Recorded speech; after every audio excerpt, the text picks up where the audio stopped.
Well, hello and welcome to our program Heart2Heart with Dr. Sasha Shillcutt and Dr. Tonia Singh. Dr. Tonia Singh is the chair of the Women's Cardiology section of the ACC. Dr. Sasha Shillcutt is a tenured professor and vice chair of strategy and innovation in the Department of Anesthesiology at the University of Nebraska Medical Center. And I am Poonam Velgapudi. I'm the chair of the program planning committee of today's meeting and the chair of the early care section. I'm an interventional cardiologist at the University of Nebraska Medical Center. It's my honor and privilege to introduce to you Dr. Shillcutt, who is very well known as the CEO and founder of Brave Enough, a well-published researcher in cardiac anesthesiology and gender equity, cardiac anesthesiologist, a well-known author and international speaker. In 2016, Sasha was awarded the National American Medical Association's Women Physicians Inspiring Physician Award by her peers. Her greatest passion is empowering and encouraging others to achieve well-being in their professional and personal lives. Dr. Shillcutt speaks frequently to executives and leaders on the topics of professional resilience and gender equity. Her TED Talk titled Resilience, the Art of Failing Forward has been viewed by thousands of people. Her writing has been published in both the New England Journal of Medicine and JAMA. She leads conferences and retreats for professional women through her organization, Brave Enough. Her first book, Between Grit and Grace, How to Be Feminine and Formidable, was released in February 2020, and many of you might have heard of this book and even read it. Dr. Shillcutt underwent her residency in anesthesiology at University of Nebraska Medical Center and completed an executive fellowship in perioperative echocardiography at the University of Utah Medical Center. She's a board-certified anesthesiologist, is a testimer in the special competence in adult echocardiography, and has certification in advanced perioperative echocardiography through the National Board of Echocardiography. She has been an NIH-funded researcher through the National Institute of Aging. She's a board examiner for the American Board of Anesthesiology and holds national leadership positions in the Society of Cardiovascular Anesthesiology and serves on the National Board of Echocardiography. You can follow Sasha at www.becomebraveenough.com. And with that, I'm humbled to present to you Dr. Shillcutt, who is going to talk to us today about her recent book, Between Grit and Grace and How to Be Feminine and Formidable. Welcome, Dr. Shillcutt. Thank you so much for being here today. We look forward to your talk. Thank you so much for having me. I'm honored to speak to so many amazing women in cardiology. I know how hard you work and how hard you're working right now during the pandemic. And I also know how few of you there are. And so I'm just honored to be here and speak to all of you. And I really think what you all are doing to support women during this time through events like this is so important to connect and to encourage one another. So thank you so much for having me. And I'm going to go ahead and screen share and talk a little bit about my book, and then we'll just go through some questions.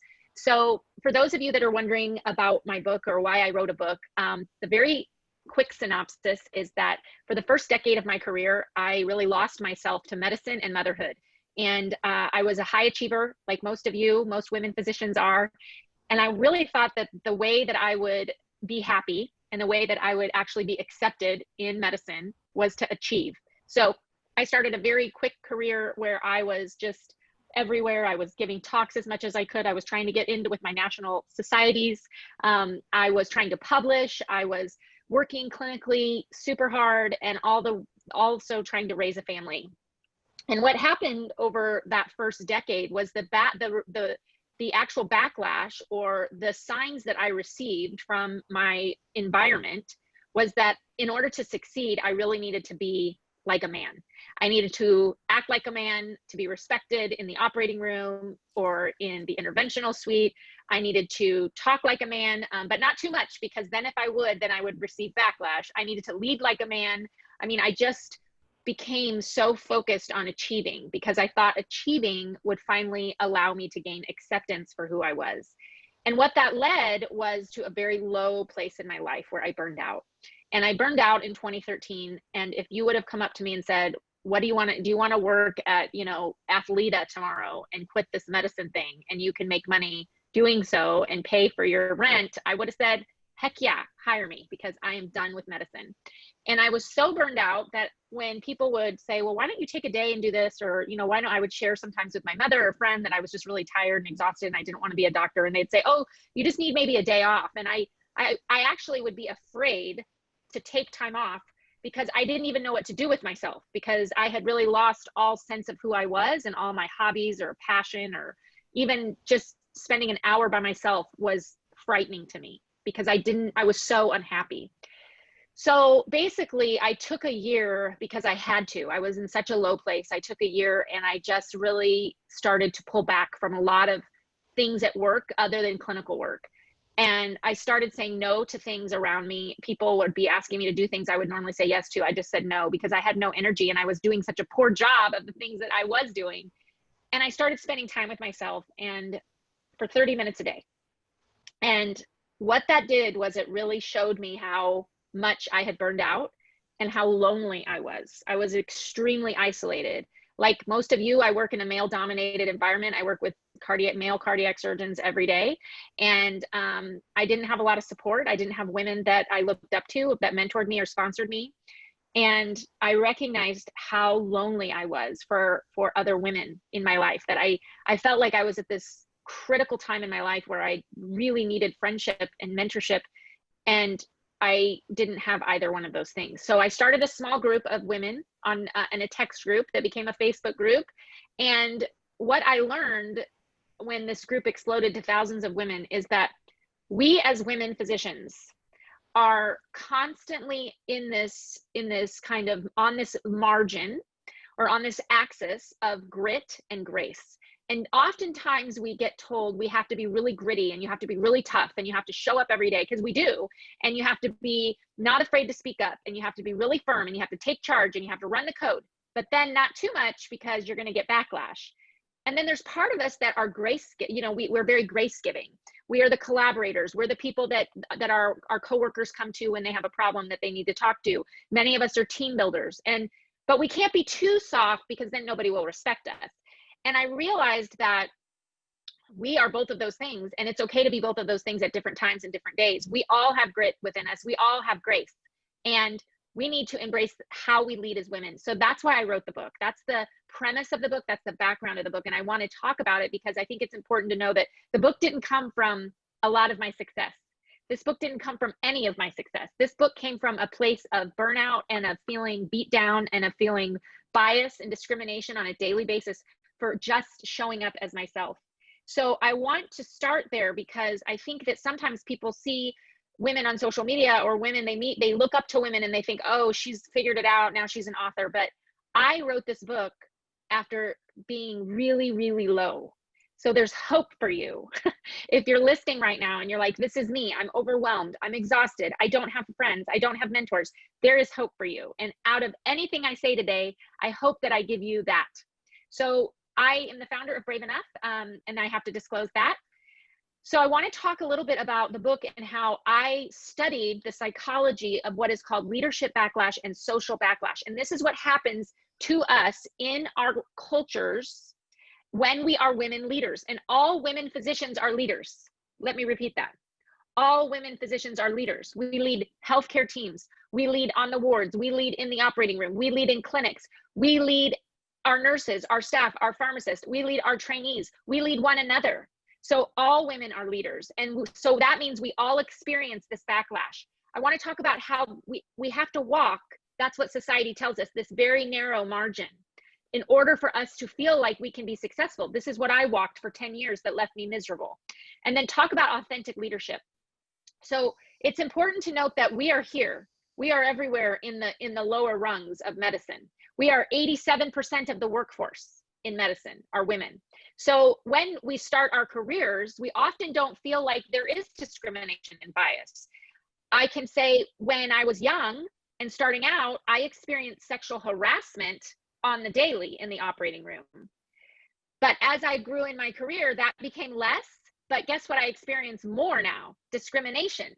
So I think that it's important, because when I was a junior anesthesiologist, and you would have said, well, do you think there's bias and discrimination in the Department of Anesthesiology? I would have said, oh, no, I don't think that. I mean, there's a lot of women. But as I went through my career and raised up into my career and became an associate professor and then a vice chair and a director of echo and all these things, I, in my brain, thought, oh, this is going to get better. I'm going to get more respect and less discrimination. But actually, I became fewer and fewer and fewer of the women. And this is what happens. And I actually experienced more backlash. less harassment, more backlash. So this is what happens to the natural progression of a woman leader, specifically women physicians. And then when you hear, well, there's a leaky pipeline, it's not because we quit medicine at age 45. It's because we're tired. And we go, oh, to be the vice chair or the chair or the medical director, I would have to walk this narrow margin, face all this backlash. Why do I want to do that, right? So I think it's really important that we recognize this. The reason that we have so many few women at the top is not because we're not smart enough, not because we don't have the expertise, not because we are not here. We are here. It's because the margin we have to walk is so small and narrow that it is exhausting. So I want us to think about that as we go through this discussion today. So if you look at leaders in healthcare, this is one of my favorite charts. I show this all the time when I talk, because we don't even get a body at the top. We don't even get a pelvis. We get calves. Okay, there are 2 calves, because so that means that the world we work in every day, our environments, our health systems, our hospitals, 94 to 92% of all the decisions that are being made by men. That's not Sasha's opinion, that's fact. So the construct of how we work, those constructs, those decisions, those policies, those pathways, those procedures are created by men. That's just fact. And so what we see and who we model as our leaders and the feedback we get for what everyone else is used to leading are men. So and this is what's really interesting, as we've looked at the US workforce in the last 35 years, I talk about this in the book. There's a lot of research in the book, even though the book is really a workbook for you to discover your own authentic leadership and who you are authentically as a woman. When you look at the workforce in the US, we have made some gains in the last 35 years. We are more in the work where there's more women working full time. The pay gap has narrowed a little bit. There are some more promotional and leadership opportunities for women, but guess what? We're less happy. When they look at 35 years over, they have about 35 years of data on women in the workforce. And they look at decades, every decade that those things go up, we become more unhappy. I don't think and it's not because women don't work hard or want to work hard. I mean, give me a break. If you want to find somebody who can multitask, find a woman. If you want to find somebody who can work at 200%, find a woman. She's outworking everybody around us, because just to survive in medicine, we have to. Quite frankly. I mean, I know several women who work 80%, and I laugh because I'm thinking your 80% is actually 120%, right? So we all work so hard, but we're less happy. And it's because we're working in a model that everyone around us is designed for a woman. And now I'm going to be very specific on cardiology. I have worked in the interventional cardiology suite as a cardiac anesthesiologist for 15 years. And I can tell you that when I walk into the interventional cardiology suite, the way that I am treated as a woman doctor is much different than when I walk into a general OR, because the nurses, the techs, everybody is much more used to women leading a general OR than they are an interventional cardiology suite. So when I walk into the interventional cardiology suite and I say, I need this, I need this, I need this, and I'm being direct and assertive because me as a woman leader, that's what's required of me. Those people are not used to hearing a woman doctor talk the same way, unless you have a high number of women interventional cardiologists. I work at an institution where we've had one at any given time. And I cannot imagine, if I'm facing backlash as a woman anesthesiologist, I can't imagine what all of you face every day. So that probably means for you to get everybody on the team to accept you as the leader, you probably have to change the way you speak in that environment, I would guess. So why is this that we find ourselves on this margin? Well, I normally show this slide and I ask women, physicians, raise your hand if you've been called one of these things. And it's so interesting to see as the speaker on the stage, all the hands go up, because there are equal number of women that have been called too loud, that are called too quiet, right? I mean, all of us have been called these things. And so what that tells us is it's feedback. It's really powerful feedback. And in the book, I describe this feedback. And what it does is, if you can think over a 30-year career, we have micro level feedback right here, small things people say to us. Maybe we get an evaluation that says we were too direct. Maybe we hear another nurse or maybe another doctor saying, oh, by the way, you might want to be a little more this or that, right? That's micro level feedback. We get macro level feedback from the media and how we should look, how we should dress, how we should talk. And this becomes a feeling of lack of fit, like we don't fit in as women.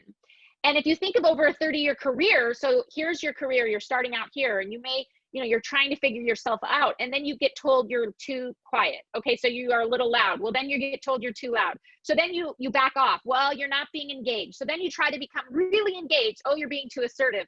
What that does over a 30-year career is it creates this, what I call the narrow margin of okay.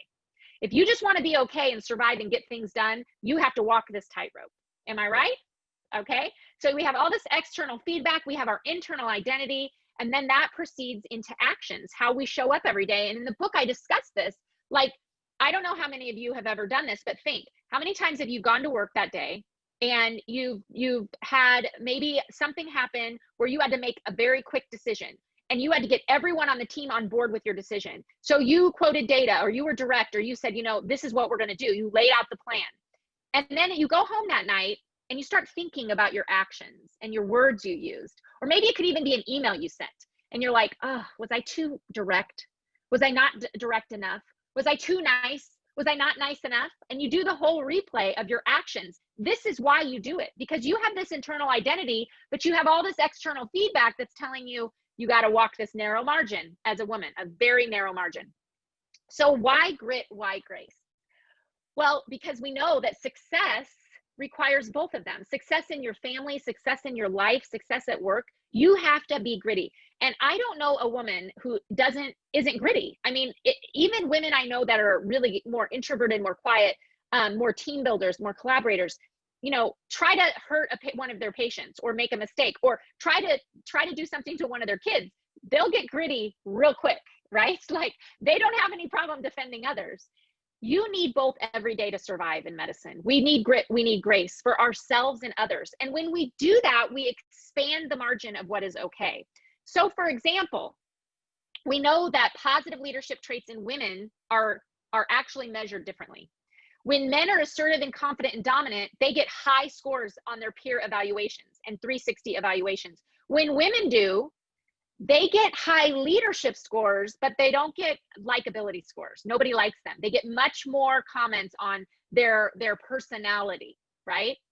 But when they're more supportive and nurturing and helper, then they get better peer evaluations, but they get lower leadership scores.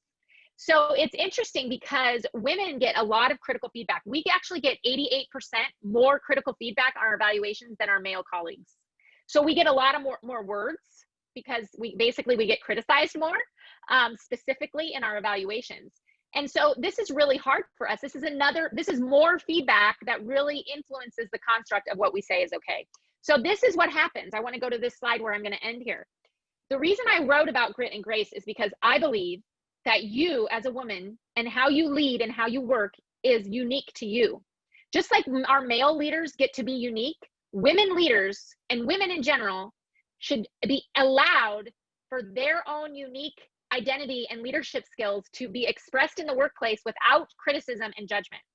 So how this has affected me is I realized at some point in my career, I am going to get backlash however I am. I'm going to get backlash if I just stay real quiet and small. I'm going to get backlash. I'm going to get backlash if I'm more assertive and dominant, which is more my personality. I'm going to get backlash. And so why would I not want to be me? Why would I not just say, I'm going to choose the backlash and choose my hard that aligns with my authenticity? Because even if I'm not authentic, I'm still going to get backlash. So this also changes how I am with other women in the workplace. When I see another woman leading, like if I see Poonam in the interventional suite and she is taking charge, I used to go, oh gosh, she's getting really like assertive. The nurses she's going to upset the apple cart. Now I'm like, thank you so much, Dr. Veglopudi, for taking charge of this. Thank you. Thank you for being clear in your instructions. I affirm her because I want everyone to know it's normal. It's okay. The culture has to change. And I don't have to be best friends with Poonam to support her and support her style of leadership, right? And we can do this when we're in committee meetings. We can do this around tables. We can affirm other women, and what that does is it opens up that margin of how we can be. So that's what the book is about. And the book at the end of each chapter has questions for you to ask yourself about your own authentic self and your own leadership style and your own gifts and identity and traits that you express. Are you expressing them? Are you connecting with other women? I really put that in the book because I wanted it to be a workbook. So I'm going to stop there so we can get into questions. I'm going to stop sharing my screen, and I just want to thank you for listening.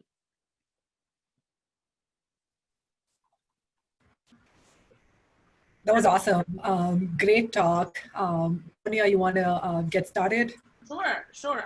You know, so you really brought up so many things that we all see every day and how we've felt, and as we've grown in our careers, what made us cringe before now makes us want to go rah rah. You know, it's a difference, and that's part of just growing up yourself, I think, and understanding that the last part that you said about you're going to get backlash no matter what, and so it's much better to be honest and accept the backlash than be trying to keep yourself, you know, make yourself somebody else. So one of the questions that I had was, you know, when you talk about how we're always rewarded for being rule followers for the first part of our careers, how everything is so simple because this is the metric, this is the rule, you follow it, you excel. And then when we become, you know, we enter real life, that changes because those metrics are not as clear and the rules are not as clear. So how did you navigate that change from being the rule follower and the box checker to now being, you know, in a different sphere? That's a great question. So I remember, you know, all of us achieve by earning gold stars and getting good grades and following the syllabus and showing up for the tests, right? And we think we work really hard. I mean, that's how all of us got into medical school and became physicians. And then we get to our real jobs and we think those rules will apply, that if we work harder than everybody else, that if we always show up and we do what we're going to say and we follow through, that naturally we will be promoted, we will be paid the same, or at least paid for what we're worth, all of these things. But we know that's not what happens because, again, we are not leading. We are not around the boardroom. The people that are making decisions do not look like us, and they don't have the same makeup, and that's just facts. So I remember that when I was in my first part of my career, I did a job and I asked for this role and I got the role, but there was no money, right? So you're going to get the title, but no money. I don't know if this has happened to any of you, maybe once or 500 times. So you get the role, but there's no money. And I did this job because I thought, okay, that's okay. I'm just going to follow the rules. There's no money. Like, that's the rule. So I'm going to do this job and I'm going to do an amazing job. And when they see next year how amazing I've done this job, they're going to pay me. So a year went around, didn't have no money. You're doing an awesome job. We love that you're doing this job, but there's no money. So I thought, okay, I follow the rules. The rules are we don't negotiate. We don't step out of the margin, right? We want to be liked. I stayed in that role for 3 years and I did it with no money. And finally, after 3 years, I was like, I cannot do this anymore without getting paid. I'm working more than everybody. So that means I'm actually making less because you never work for free. It costs you something when you take on these roles. So I was actually working more hours, getting paid the same, which means I was getting paid less per hour. And I said, I'm not going to do this job anymore. And the person in charge of the department at the time said, okay, well, we're really disappointed. We thought you were a team player. Then the guilt came. I was feeling such guilt for saying no. 3 months later, a junior male who I had trained came to me and said, I'm going to do this job. I've taken the role over. Will you help me? Can I have some of your structure up for this role, your documents, database, etc.? I said, sure. And I sat down with him and I said, I'm really surprised that you took this job for no money. And he said, oh, I'm getting paid. I'm getting paid thousands of dollars to do this role. And at that point, Tanya, I realized I have learned a lesson. I applied the ethics of the first 15 years to get here. And I thought they would be the same. That when you work hard, you do extra credit, you get better grades, i.e. pay. Though it doesn't work that way. So I realized that me being obedient and going along that path cost me a lot, because when we go into leader, if everybody was an ethical leader, there would be no pay gap. So it's really about ethics, and it's about the social construct of where you work. So I just realized, like, I can't do this. I have to set my own rules. I can't accept the rules that are set for me. So these are my rules. I no longer work for free, ever, like never. I just don't do it. That's my ethical rule. I value not Sasha, as I value all of you. Because if Sasha says, I'm not working for free, and Poonam says, I'm not working for free, and Tania says, I'm not working for free, all of us are going to start making more money. Like when you make money for a role, I make money eventually for the role, right? So I realized like I have to set the rules, the ethical rules of how I'm treated as a woman in the workplace. I can't control other people's rules, but I can control my own. And I can tell you that like I still have to remind people of those rules. I still get asked as a full professor, will you do this for free? And I have to go, no, because that's not ethical. So I tend to look at it as a global, like ethical, really construct that I'm trying to help other women. It's great. Sasha, you mentioned in your talk, all women physicians are leaders. That was just amazing. And it's great to have you in my cases. And it was so wonderful to actually meet you during one of my cases. So it's one woman for the other. So now I'd like to ask you this very important question. How do you deal with the perception that women have a hard time working with each other, and how do you work on changing this perception? What have you to say on that? That's a great question. It comes up all the time. And I specifically talk about this in the book. So we know that the way women advanced 20 years ago was, these studies have been done. There were so few women that they had to really kind of withdraw from other women.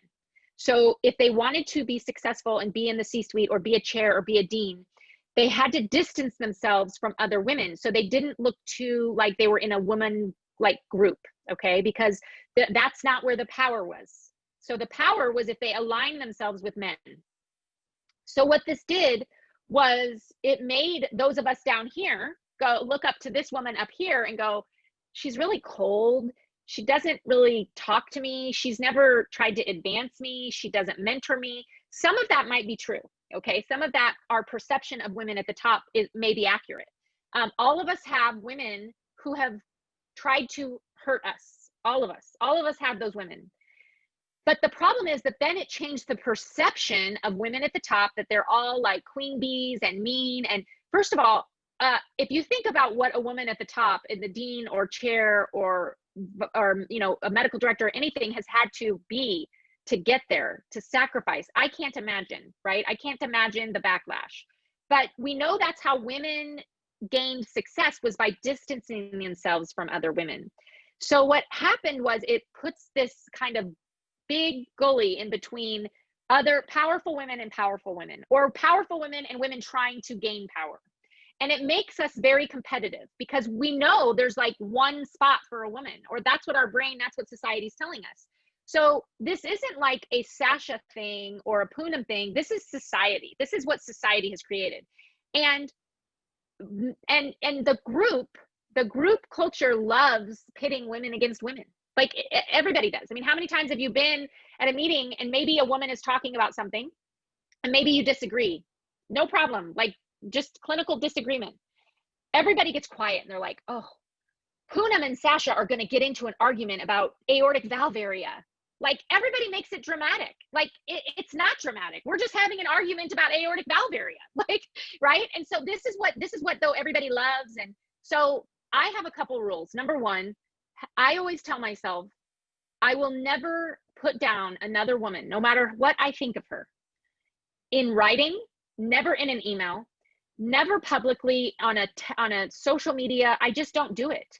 And I won't speak about another woman because those things are taken out of context and then they just get like, it just spreads like wildfire. Now, does it mean that I've never felt attacked by another woman? No, I have. Have other women hurt me? Sure.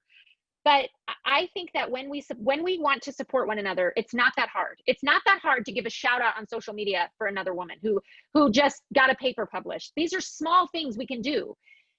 And the other thing is, like, I've had that kind of workplace bully who was a woman, and it really bothered me for like years and years. And then finally I just sat down with her one day and said, I don't think you like me. And she said, I don't think you like me. And I said, I don't like you. And she's like, well, I don't like you. And I said, why don't you like me? We literally had an hour-long talk. and now we get along great. There were all these things that we thought that were just perceptions and interactions that weren't great, and now we get along fine. So I respect her and she respects me. And so I think that these are just kind of misconceptions that get perpetuated by society, by our environment. That's such a great explanation. And I think that just, being brave enough to have a conversation with someone who may not love you is always difficult. So I think taking that step, that's really also very practical advice, so that you just don't sit and kind of let things simmer for years and years. So the other thing I want to talk about was the concept of the womanual. I find that so fantastic. What a great word. So, tell us more about the womanual. We hear about manuals all the time. So tell me more. Yes. So I talked briefly about the year that I went through where I kind of put myself back together and realized a lot of things that were really off kilter in my life. And when I did that, I read like 30 self-help books, and many of the leadership books that spoke to women basically told you to be like a man, how to be like a man in the workplace. And I was like, I am never going to be a man. Like there is no way that I can try to make Sasha lead like a man. Like why are these books telling me this? Because there's no way it's going to happen. And so I thought, I am throwing away the manual. The leadership manual for sure is written for a man. How you lead in medicine is written for a male physician. It's not written for a woman who maybe is starting a family or has elderly parents she's caring for or whatever. It's just not. And so I just thought, I have to check this manual out, and I'm going to write the womanual, where it's really about how I lead as a woman. And when I started sharing my experiences as a woman in medicine, all these other women were like, that's happened to me. That happened to me yesterday. I get that. Yes, yes, yes. And I realized, like, we have so many shared experiences that we need to start writing the womanual for us and how we lead in medicine. So I expect that as your next book. The womanual. Yes. Yeah. So Sasha, tell us, so as an early career and for fellows in training, you always tend to say yes. And you, like you mentioned, we start to overcommit ourselves. How did you work on moving from being this overcommitted person to finding time for your self-care and your strategies for how to set boundaries? This is something I wish I would have learned much earlier in my career, because I was very unhealthy for probably the first 8 years of my career. I was a mess. And it was because I said yes to everything, because I wanted so badly to be accepted and liked and successful. And so not until probably year 8 to 10 did I realize, like, I have to set 3 goals a year. And this is what I still do. I set 3 goals, and those goals, everything that comes to me, I go, does it apply to these 3 goals? If it does not apply to these 3 goals, I am not doing it. Now, maybe, for example, early in my career, I wanted to get on the program committee for the Society of Cardiovascular Anesthesiologists. So they asked me to give a talk on OB cardiac disasters. Okay, not my favorite topic, but I wanted to get on the program committee. So I said yes, because my eventual goal was the program committee. But if the American Society of Anesthesiology the next year said, hey, we saw you give this talk, will you give this talk? No, even though I had the talk, because it didn't fit in my goal, which was to get on the program committee for the SCA. So this is the filter that I've had to apply. I know my own boundaries, and my boundaries, my capacity has to be much tighter than what I think I can do. So I tend to put a lot of things on my plate and think I'm going to finish it. And really, I can handle 3 things on my plate at any time. And one of those things has to be my health. It has to be, because otherwise 6 months goes by and I haven't exercised, and I'm drinking wine every night because I'm overly stressed, and I haven't connected with my friends. I haven't had a night out with a girlfriend, and I haven't been on a date with my husband, and I'm feeling out of touch with my kids because I put 6 things on my plate because I think I can do it. Well, here's the thing. I could do it. I could do 6 things, but my health goes off the plate. So I have to say no to more things than I think I can handle, because I just know myself. I'm still, after doing this successfully now for 7 years, I still think I can take more than I can. So, just yesterday I got asked to do a big talk in a month. And I was like, oh my gosh, I love the people. I love this group. I just can't do it. I just had to say no, because I know that my health has to be on the plate all the time. That's a great way. I've never heard that before. Just have a broad goal, and all your micro goals kind of fit into that broad bucket, and then the rest can, stay. And it's also a good way to say no. So, when you're junior, you feel really bad saying no, but it sounds better if you say, thank you for asking me to do that. I would love to do that, but it doesn't fit with my career goal. Do you see, that sounds so much better than just saying, I'm sorry. Don't say you're sorry. Say, thank you. Thank you so much for asking me. Unfortunately, it doesn't fit with my career goal. It just sounds better. I think that's having, maybe some scripts on hand when you get asked something to say no. The more I do this, the more I learn, I realize that it's good to have some practice script, so that if somebody kind of catches you at a bad moment or a low moment where you just feel like you need some gratification, somebody's asking you to do something that makes you feel good, you don't fall into that trap. One of the things that we're working very hard for the women in cardiology is we say thank you, but when you say no, give 3 other names of other women you think who can do the job just as well. So that you're not just turning down an opportunity, you're actually turning this into a powerful opportunity for other people. It might be in their wheelhouse, like you said. It may be something they want to do, you just don't want to do it. So let's not lose that opportunity, but turn it into you become the power person there. You are the one providing opportunity to 3 other people. So we really worked hard on being comfortable saying no, but then you become valuable. You're helping the other person, so they don't have to go back to square one and look for other people. You say, well, I know these 3 fantastic women who can do this and are very interested in this topic, and let me give you their emails, or I love that. That's amazing. And you're just helping other women. Right. And people who want, like you said, it might be part of their goal structure. So the other question we had for you is, how did you deal with the double bind of the confidence, as you described, the problem with confident women not being likable? Do you just accept that likability is not an important issue, or do you just say there's work and professionalism, and then there's how do you deal with that? This is probably one of the hardest things. I was just dealing with this the other day because I was in a situation that required direct, assertive behavior.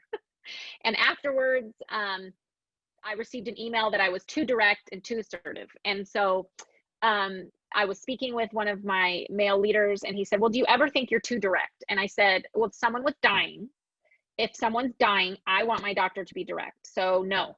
And I am not there to be liked in that situation. It's unfortunate that if a male was direct in a dying patient situation, they would be more liked. And I said this, I literally had the study, and I said, here's what we know.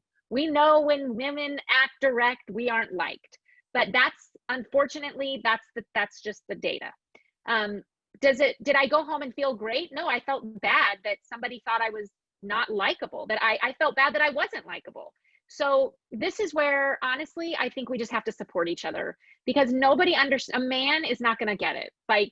He's not, and it's not because he's a bad person. It's because he doesn't experience this, right? When we go into situations that require us to be assertive and direct leaders, we are not going to be liked. It's just the truth. I didn't swear, I didn't yell, I didn't throw anything. I was just direct, and I was not liked. And nobody can understand that but other women. So I think when there's times in my life where I experience backlash for not being likable, it hurts. It hurts because I'm a person. All of us women want to be liked. I always kind of do a debrief with my closest friends and say, do you think should I have done this or that? And it helps me, because 90% of the time they'll say, well, did you swear, or were you did you throw something? And I'll say, no, of course not. And they're like, you're in an unwinning situation. There is no win for you. You can't be liked in those situations. So I think we all want to be better and improve ourselves. And it's always good to do that internal check. But at some point, you have to accept that as a woman physician, there are going to be scenarios where you have to act in ways that are not compatible with being liked.